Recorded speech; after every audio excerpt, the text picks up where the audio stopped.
Good morning, church. Great to see you. Jesus said to his disciples in Matthew 24, verse 14, he said, "And this gospel of the kingdom shall be preached to the whole world as a witness to all the nations, and then the end shall come."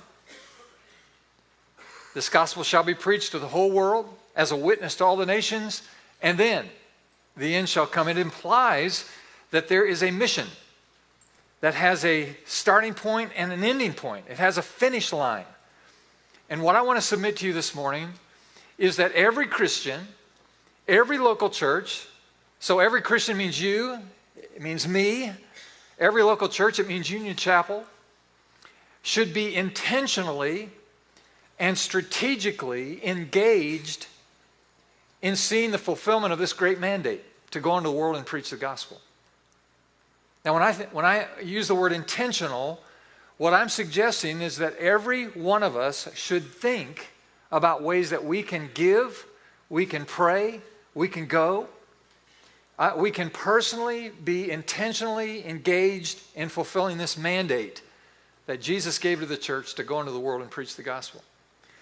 And not only should we be intentional about it, but we should also be strategic about it. And what I mean by strategic, you saw a graphic there in the video that there are about 300,000 missionaries in the world, and only 1 out of 10 of them, 10% of them, are going to places of the world that are yet to be reached. And what we know is that the hardest places to reach are the ones that are yet to be reached. I mean, if it's easy, anyone could do it. And so that's why most of the mission initiatives that are engaged in the world are to places that are a little easier to go to, not as dangerous. And so there is a strategic nature to what we do because we want to be part of finishing the work. We want to move this Great Commission all the way to the line. Because you see, one of these days, friends, the last people group is going to be reached. The last village is going to hear the gospel. The last person somewhere in the world is going to say yes to Jesus Christ. And then, Jesus said, the end will come. And literally ushering in the advent of the second coming of Jesus Christ hinges on the church assuming our responsibility to finish this great mandate, to go into all the world and preach the gospel. Now, every Christian and every church should be intentionally and strategically involved in fulfilling the Great Commission. You have in your bulletin today a special buff-colored card. It's our annual faith promise to world missions. We've been engaging this very important faith practice now for many years in the life of our church, and we're going to do it again in anticipations of 2015. On this front page, you see at the bottom third there's a definition of faith promise. So if you're new to the church, let me just help you understand what it means. Faith promise is different from a church pledge or contribution to the general church budget. It's not a pledge made to the church. It's a promise made to God. Faith, then, is central. It's called for, not faith to receive or get, but faith to give. We're urged to ask God what you should trust Him for, the amount He will enable you to give over the course of the year in 2015 to this special world mission outreach. The basis of the promise is a relationship between you and God. If for any reason you can't pay your faith promise, the reason should be explained to Him. Make your promise not on the basis of what you have to give, but on the basis of what you believe God will enable you to give. So if you think faith promise, and you say, well, I'd like to pledge, or I'd like to promise X amount of dollars, that's something if I adjust my budget or I can modify this or that. If you think of it in some natural way, then you won't be exercising your faith. So you need to pull the hose out of that natural bucket, and you need to put it over into this bucket that says God's supernatural provision. And put it in there and imagine what God may enable you to do by supernatural means to help support the faith promise budget next year. So I want to challenge you to do that. I heard about a church, First Assembly of God Church in Fort Myers. I heard the pastor tell about his church a few years ago. This is a church that's about 5 times the size of Union Chapel, so it's a really substantial church. But that year, that calendar year, their children raised $38,000 for missions. The children, mostly in loose change. Their youth group, their teenagers, raised $80,000 for world missions that year. I mean, that challenges me, doesn't it? That provokes me a bit. And so I want us to exercise our faith. It's not about the money, but it's about the growing sense of responsibility that you sense to fulfill God's commission in an intentional and strategic way. The questions that we continue to ask here at Union Chapel are these. What in the world is God doing? Where is he doing it? Who is yet to be reached? How can we be involved? What in the world is God doing? Where is he doing it? Who is yet to be reached? How can we be involved? Most of you who have been in Union Chapel for a while know that we've had a very substantial mission initiative in Central Asia in the nation of Kazakhstan.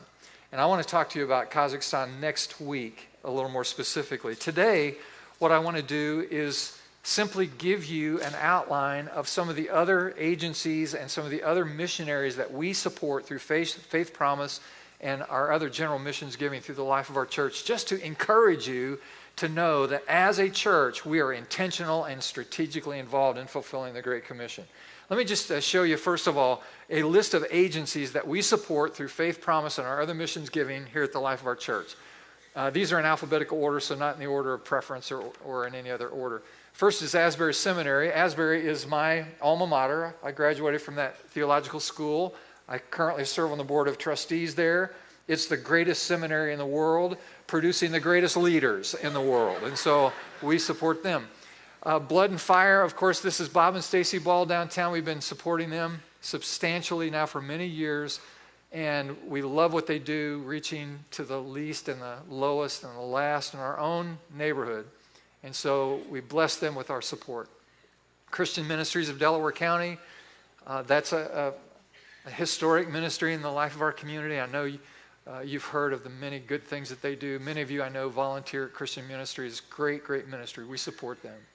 The Fellowship of Christian Ministries, FCA, this is a burgeoning ministry in our community. Jeff Mosier is the director. This is largely a high school ministry, and these chapters are springing up all over the area in these high schools. They sponsor Fields of Faith, which is held at the Field House each year, big event where thousands of teenagers show up for some inspiration. Doing a great job. We're glad to be supportive of Fellowship of Christian Ministries. First Choice for Women has been in our community now for a number of years. They do a fabulous job dealing with crisis pregnancy. We love to support them, and I think Union Chapel is the biggest contributor to First Choice for Women in our community. Habitat for Humanity, of course, we support Habitat. We love the whole concept. This year we've built a house for Habitat. Many of you put your hands on that house, and it's an area of ministry that we're very excited about. Interlink Resources is the name of our nonprofit humanitarian aid company that we formed years ago, under which auspices we do all of our initiatives in Kazakhstan, Central Asia. And as I mentioned, I'll talk more about that next week. The Mission Society is a mission agency. I served on their board of directors for many years. They have just over 300 missionaries in all kinds of places in the world doing fabulous work, and so we're excited to be part of their support. The Muncie Mission, of course, is an historic ministry here in our community. We have lots of friends and associations with the Muncie Mission here at Union Chapel, and I know that you're proud to be part of their support team as well. So those are the agencies that we support through Faith Promise. Isn't it great? Yeah, really good.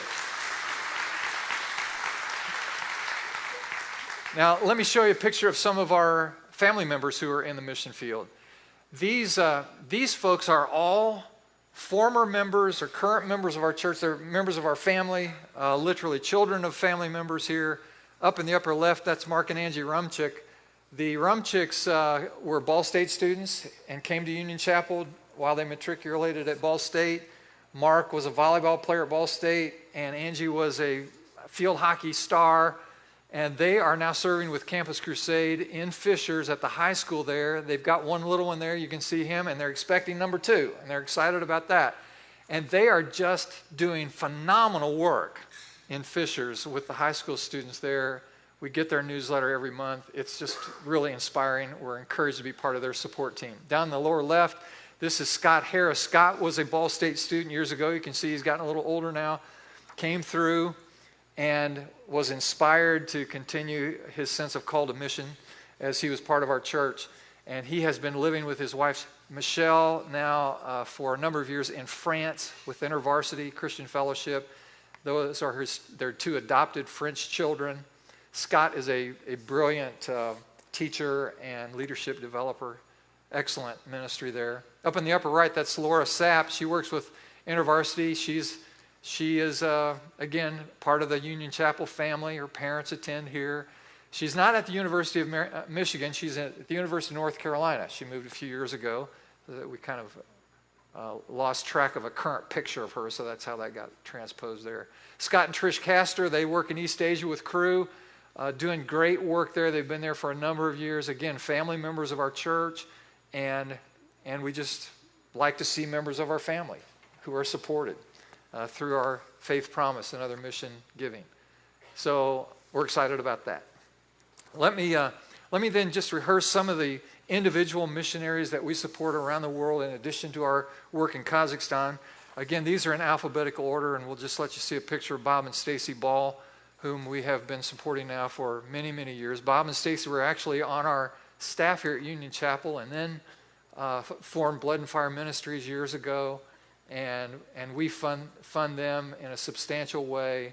We're just so proud of their work and all that they do to make Muncie a better place and let the light shine for Jesus among the poorest of the poor in our own community. So we're proud of them. It's a good picture, isn't it?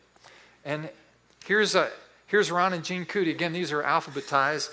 And Ron and Jean lived in Muncie years ago. He actually pastored Avondale United Methodist Church with his wife Jean.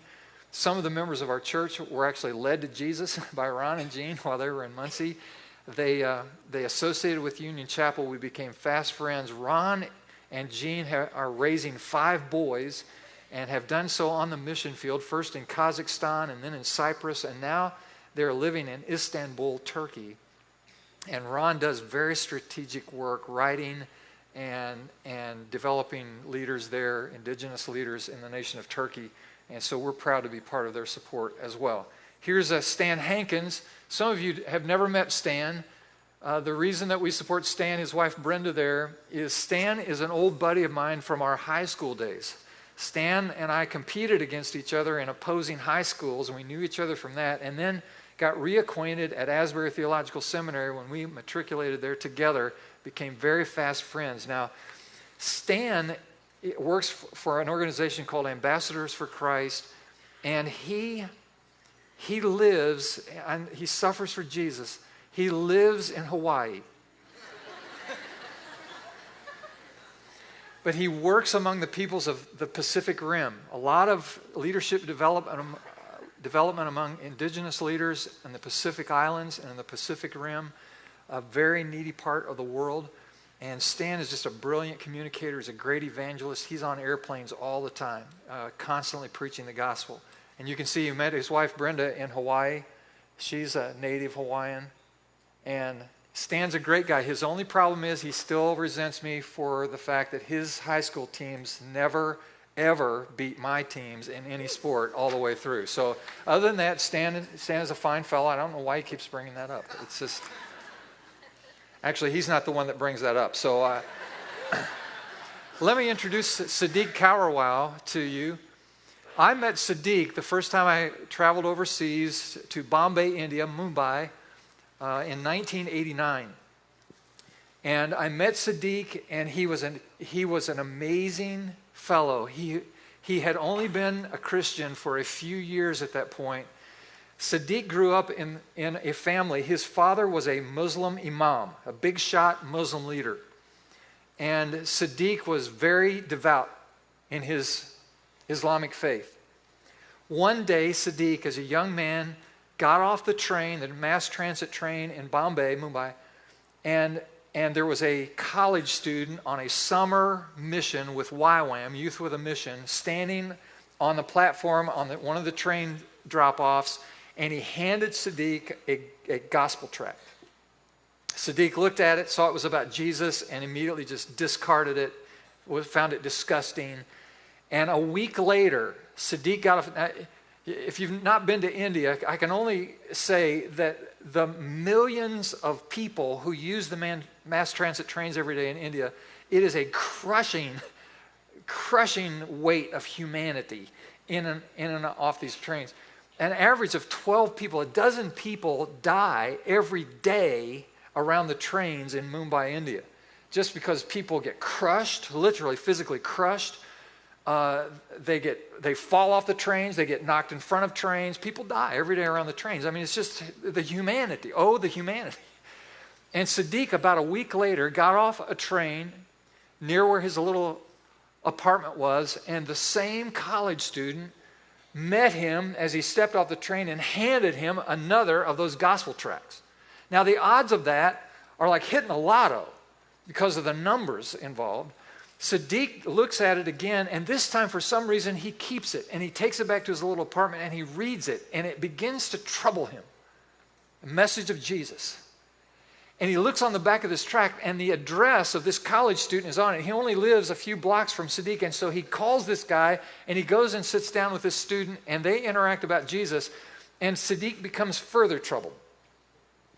A few weeks after that, in the middle of the night, now this is going to stretch your theology, some of you, so you have to hang on, just hang on with this. In the middle of the night, it's about 3 in the morning, and Siddiq believes there's an earthquake because he is awakened. He said when his bed, he said he felt like it just literally jumped up in the air and landed and jolted him awake, and he thought it's an earthquake, he's got to get out of the building. And Siddiq sets up in his bed but realizes there is no movement, and he waits there for a second, wondering what has happened, and the next thing he hears is a knock at the door of his little apartment. Siddiq gets up, walks to the door of his apartment, opens the door, and there standing in the hallway is Jesus, as in Jesus of Nazareth.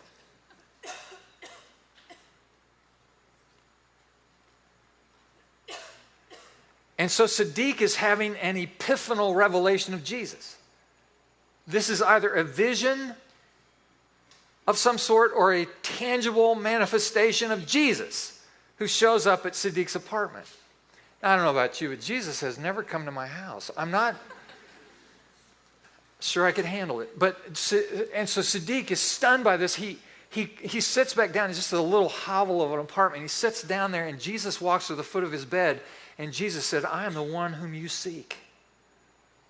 And so he says to him, Siddiq, I want you to serve me wherever I send you and tell the story of my love for people. And Siddiq was converted.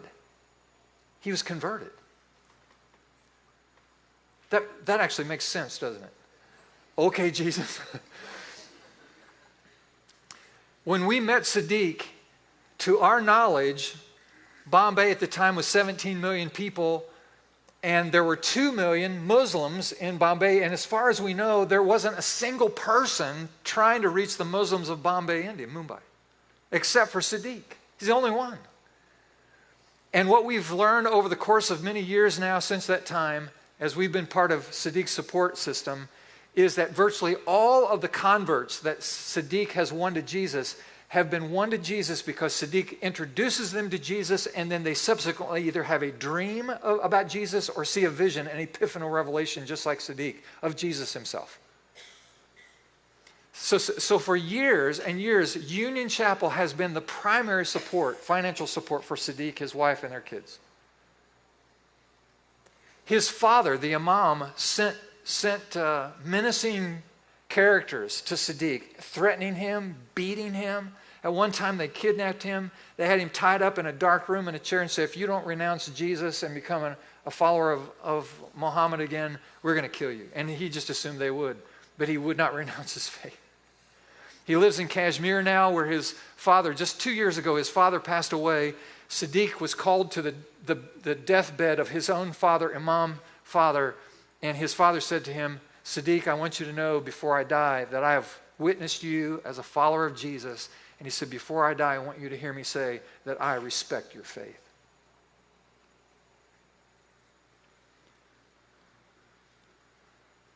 Sadiq writes a couple of times a year. It's in broken English in an email. And he says, thank you, because without Union Chapel, I wouldn't have been able to do what I've done all these years. Listen, when they're passing out awards someday at the big party, that boy right there, he's going to be close to the front. We'll be way in the back, but he'll be really close to the front, that guy right there. And we are his and continue to be his primary support in the world. Isn't that great? Isn't that just cool? Yeah, I love that. Let me show you a picture of our good friends Dave and Teresa Knaus. Dave and Teresa and their family led our team in Kazakhstan for about a decade. Those are their two boys, Daniel and Caleb. Their two daughters are older and they're out of the house now. And Dave and Teresa now are living in Oregon, and they work for a ministry called Oasis. And it's a welcoming home ministry that help people who have been serving on the mission field to debrief and decompress. And it's a process, and it's very challenging, you can imagine. And they do a great job with that. And we're just thrilled to be part of their support team and what they're doing in such a strategic way. We've supported George and Hannah now for many, many years. George became a Christian as a young man in the state of Virginia and felt called to the mission field, and he went to India as a missionary. Hannah was raised in Germany, born in Germany. The first 6 years of her life, she lived in a small town in Germany called Gmünd. And it was right at the beginning of Hitler's reign in Germany and just pre-Holocaust. Her parents were Jewish. Hannah was Jewish, of course. She was an only child. And her parents did an incredibly bold and courageous thing. When Hannah was 6 years old, a special train was purchased by Jewish families, and it collected all of the children. They called this the Kindercare. And they put about 1,200 of these children on a train and shipped them to England just months before the Holocaust began. And so at 6 years old, Hannah's last recollection of her parents is sitting at the window of this train as it pulls out. She never saw her parents again. They were both sent to concentration camps. They died there. Her cousins all died there, her aunts and uncles. Hannah is the only living survivor in her family. Hannah was raised by a godly family in England. She became a school teacher. She ended up in Holland. She was teaching school there many years ago. And there was a Billy Graham crusade, which was being conducted in London, England, and they were going to live broadcast that crusade via radio into various places in Holland. And Hannah went with a girlfriend of hers into a little chapel church in Holland where she sat there and listened to Billy Graham preach the gospel over the crackling radio in this chapel in Holland. And she was converted and began to sense the call to missions, and she went to India as a missionary, and that's where she met George. And they were married, and they served in India for a number of years, and then with Operation Mobilization actually coordinated and directed two mercy ships, maybe you've heard of them, the Lagos and the Doulos, that went from port to port around the world, and they did amazing work. George's philosophy of missions is the philosophy that has most imprinted my life and therefore our practice of missions here at Union Chapel. It was George's notion that the local church is a beautiful place from which to send teams of church planters to unreached people groups. And that's, of course, what we've done in Kazakhstan. And so George and Hannah have imprinted my life. 60 years later, from the time that they put Hannah on the train, Hannah finally felt the grace of God to go back to Gmünd. She had never been back. It was too hard, too painful for her, too frightful for her. And so now, almost 70 years old, she goes back to Gmünd. She tries to recollect at 6 years old where she may have grown up, which street it was in Germany. She found what she believed to be her street. The house was completely gone. It was completely different. So she went door to door up and down that street asking people, my name is Hannah, my parents were, do you remember them? Do you know anything about them? And no one recalled anything about them. She got near the end of the street, knocked on a door, and a woman opened the door. She was in her 90s. And Hannah said, my name is Hannah. Do you know anything about my family? And the woman smiled at her and she said, not only did I know your parents, she said, I was your nanny when you were a baby. And she told Hannah everything she needed to know about her family and about her parents. Isn't that an amazing story? Now, George and Hannah spend about 6 months every year now working in Germany with the church in Germany and doing reconciliation ministry between the church in Germany facing and dealing with the consequences of the Holocaust. It is a remarkable story. We featured Hannah's book, which she wrote just last year, called A Garland for Ashes, in our bookstore. We have copies of that if you want to grab it and read her story. It's an amazing story. And so we're so thankful that God sent George and Hannah into our lives and for the work that God's used through them. Here's the next picture. This is Steve Unangst. Many of you know Steve. Steve was a Ball State student, attended Union Chapel, got cranked up for missions. He was already a mission enthusiast. Coming to Union Chapel made him worse. And Steve is actually the guy who led our first team into Kazakhstan. Steve almost single-handedly blazed a trail for us to get into Kazakhstan. He put a backpack, this crazy thing. He put a backpack on his shoulders, sandals on his feet, a passport in his hand, and we sent him like with a one-way ticket to Kazakhstan. And he went into Kazakhstan by himself, and 2 weeks later he came out of Kazakhstan and he had forged a contract with a hospital in one of the villages in Kazakhstan. He took a business card that said Interlink Resources on it. Now that's our nonprofit humanitarian aid company, which is fully formed at this point in our history, but at the time it was a business card. You know, we spent 50 cents, made some cards. That was Interlink Resources. And Steve, walked around to Kazakh officials saying, I represent a humanitarian aid company from Muncie, Indiana. We will supply a container of medical supplies for your hospital if you will agree to associate with us. He was just blowing hot air. He had no idea we could do any of that. But he forged this contract, came home, he said, we got to get a container of medical supplies together. I said, what are you talking about? And that's how it all started.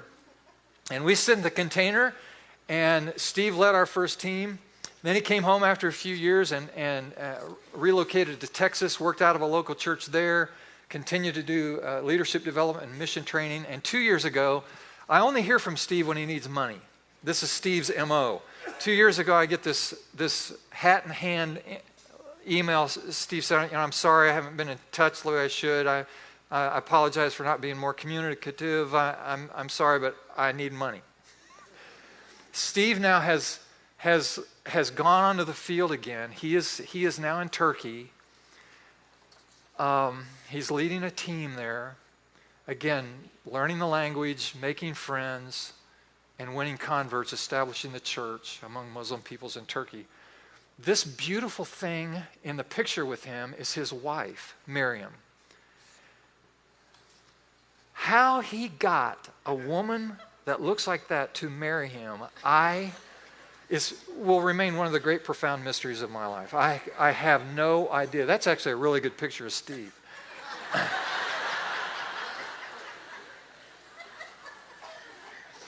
I mean, I understand marrying up. I'm in that category. But he cracked it out of the park. I don't know. He won't even bring her here.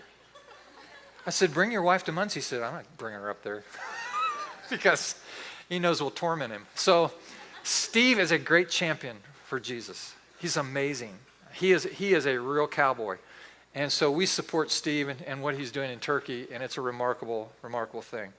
Here is the last picture I want to show you. This is Brett and Maria Westbrook. And Brett and Maria and their children lived in Kazakhstan. They served on our team there for about a decade. Brett and Maria now work with a ministry called Crescent Project based in Indianapolis. And Crescent Project was founded by our good friend Fuad Masri. Fuad was here preaching for us about a year ago. And Fuad has a wonderful ministry to the Muslim cultures, training and equipping people on how to reach Muslims in a careful way. And Brett and Maria are wonderful team members there with Fuad at Crescent Project. Just to see how things kind of come full circle, Fuad's wife, Lisa, was a Ball State student, came to Union Chapel, brought here by some of her Christian friends to church, and she hung around here just a little too long, and she met Jesus. And so we led Lisa to Jesus, and then a few years after that, she met Fuad, and so every time I'm with Fuad always says, thank you so much. Because of your ministry, I have a Christian wife. And it means so much to me. And so see how this all comes kind of networked and full circle. And so we support the Westbrooks, and we'll continue to do that. Because, see, we're in debt to these guys for what they did for us, like the Knauses, like Stevie Nangst, for what they did for us in Kazakhstan. So we have a big debt that we can't pay off. So we just keep supporting them to say thank you for all that they've done for our initiatives in Kazakhstan. So that's not all the missionaries we support, but that's the lion's share of them. And I wanted to share those images and those stories with you this morning because this is what God has asked us to do. We take seriously this mandate, the Great Commission, this mandate to go to the places that have yet to be reached in an intentional and strategic way. And we're going to continue to do that. I'm not going to do any preaching this morning. We're out of time. But I wanted you to hear these stories, and I want you to know what you're supporting when you contribute to these important and amazing people. Today, I've listed in your outline there just 3 things I want you to hear real quickly.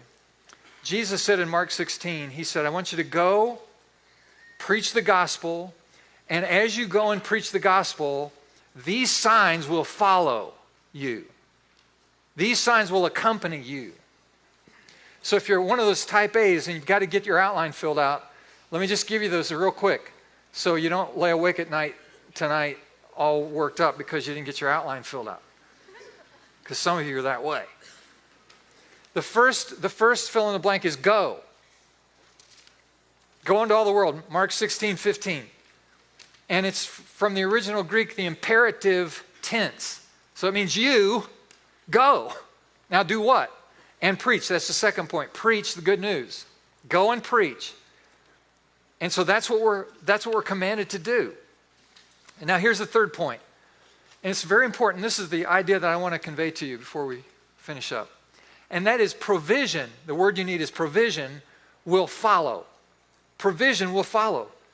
Jesus said, when you do this, you go and preach the gospel, signs and wonders, the supernatural, the divine provision of God will follow. Now listen to the point. The verb is follow. So that divine provision from God never precedes obedience to the Great Commission. It always follows obedience to the Great Commission. So if you want the supernatural provision, blessing, the miraculous provision of God, these signs will follow those who go and preach. If you want the supernatural provision of God, then you honor and obey the command to go and preach, to fulfill the Great Commission. And as you do that, God's supernatural provision will, what's the verb? Follow. Will follow that. Now, that's not just true in the life of our church. That's true in your life. That's true in your life.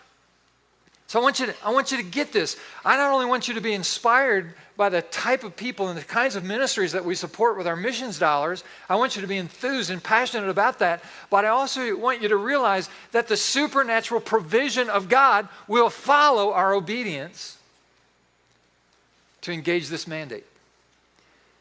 And so what we have discovered over the years is that a church that is highly invested in the work of God and the missions of God is a church that never has to worry about provision. It never has to worry about money. It never has to worry about having enough, because God's supernatural provision always follows obedience to the Great Commission. And so that is also true in your life. As you are faithful, intentional to go, to pray, to give, and you are strategic, and you engage in ministries with people that matter in parts of the world that are yet to hear this wonderful news, then you can assure yourself that this provision, this miraculous grace of God will follow. One more verse. It's in Proverbs chapter 11, verses 24 and 25. Proverbs 24, 11, 24, and 25. And it says, there is that scatters, yet increases. NIV says, one man gives freely, yet gains even more. One man gives freely, yet gains even more. Another withholds unduly, but comes to poverty. Now, this is the principle. This is it. There is that scatters. A person who is generous and scatters what God has placed at their disposal. This is a person who tends toward an increase, toward blessing. Then verse 25 says, a generous man will prosper, and he who refreshes others will himself be refreshed. Can I just conclude with this thought? You take care of the business of God, and God will take care of you. You all right with that? You take care of the business of God, God will take care of you. We found that to be true in the life of our church these many, many years. It's true in our individual lives. So I want to challenge you today. Take this faith promise card home with you. Pray about it. Ask God, God, what would you ask me to trust you, believe you for, in addition to my regular giving, so that I can expand my faith and see your supernatural provision supplying all these wonderful people. And if you'll do that, it will encourage your faith and prosper your life. Amen. Okay?